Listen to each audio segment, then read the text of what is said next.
37 1 minus tan square 45 degree divided by 1 plus tan square 45 degree. So உங்களுக்கு இப்போ tan 45 டிகிரியோட மதிப்பு ரொம்ப ஈஸி 1 அவ்வளோதான்.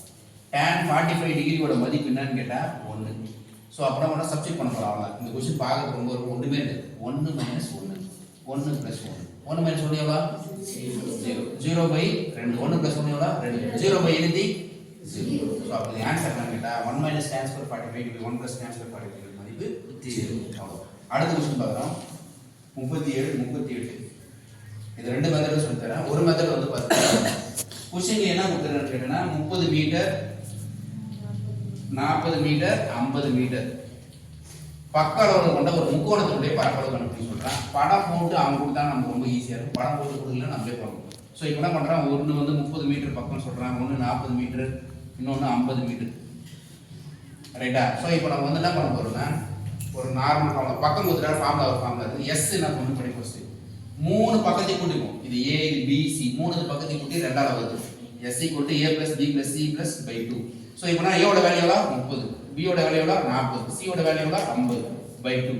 30 40 கூட்டினா 70, 70 50 கூட்டினா 120, 120 பை 2 நாள் வரும் 60. அப்போ எஸ்ஸோட வேல்யூ கண்டுபிடிச்சோம். எஸ்ஸோட வேல்யூ எவ்வளோ 60.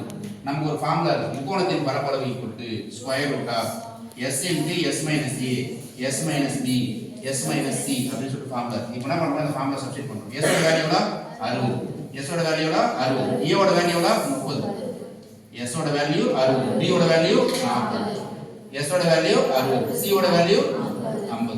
இப்போ என்ன பண்ண போகிறோம், கழிக்க போகிறோம். ஸ்கொயர் போட்டுங்க 60, 60 இதில் 30 போனால் எவ்வளோ 30 இன்ட்டு 60 40 போனால் 20, 60 50 போனால் 10. ஸோ இப்போ நம்ம என்ன பண்ண போறோம்னா ரூட்ல இருந்து வெளியே எடுக்கிறதுக்கு எக்ஸ் ஸ்கொயர்னா எக்ஸ் வெளியே வரும். ஒரே மாதிரி மார்க் பண்ணி 60 என்ன பண்றோம், நம்ம சிம்பிளா 2 இன்ட்டு 30 எழுதுறோம்.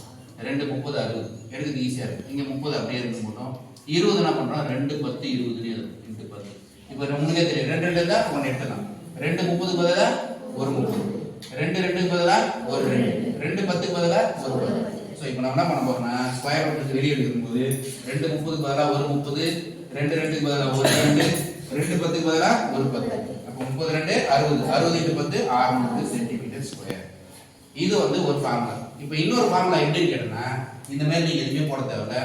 கொஸ்டின்ல கரெக்டா ஒரு ட்ரையாங்குலர் மாதிரி போட்டு கொடுத்துறாங்க. அதாவது வந்து பார்த்தீங்கன்னா ஒரு முக்கோணம் மாதிரி ஒரு படம் போட்டு கொடுக்குறாங்க அப்படின்னாங்கன்னா இந்த படத்துல அவனே வந்து நீளம் அகலம் உயரம் கொடுத்துட்டான்னு வச்சுக்கோங்க, ரைட்டா? நம்ம என்ன பண்ணோம்னா ஆஃப் பிஹெச் ஒரு ஃபார்முலா இருக்கு, ரைட்டா? முக்கோணத்தை பரப்பளவுனது half into b into H.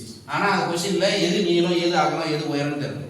So அப்போ நம்ம அகலத்தோட வேல்யூ உயரத்தோட வேல்யூ போட்டு நம்ம டிவைட் பண்ணோம்னா நமக்கு வந்து என்ன கிடைக்கும், கரெக்டாக அதே ஆன்சர் நமக்கு திருப்பி கிடைக்கும், ரைட்டா? ஆனால் வந்து கொஸ்டின்ல வந்து கொடுக்கணும் என்ன கொடுக்கணும், இப்போ 30 40 50 கொடுக்குறதுனால இந்த வேல்யூ வந்து எது நீளம் எது அகலம் எது உயரம் கொடுக்கணும். நமக்கு பரப்பளவு என்ன தேவை, அகலம் தேவை உயரம் தேவை. அகலம் அப்புறம் உயரம், இந்த 2 வேல்யூ தேவை. இப்போ 2 வேல்யூ கொடுத்துருக்கான்னு வச்சுக்கோங்க, 30 இங்க 40ன்னு சொல்லிட்டு கொடுத்துருக்கிறேன்னா பாருங்க, இப்போ சப்ஸ்டிட் பண்ண போறோம். 1/2 அகலம் எவ்வளவு சொல்லிக்கிறோம் 30, இது எவ்வளவு கொடுக்குறான் 40. இப்போ பாரு 20 20 3 எவ்வளோ 600 ஆன்சர்.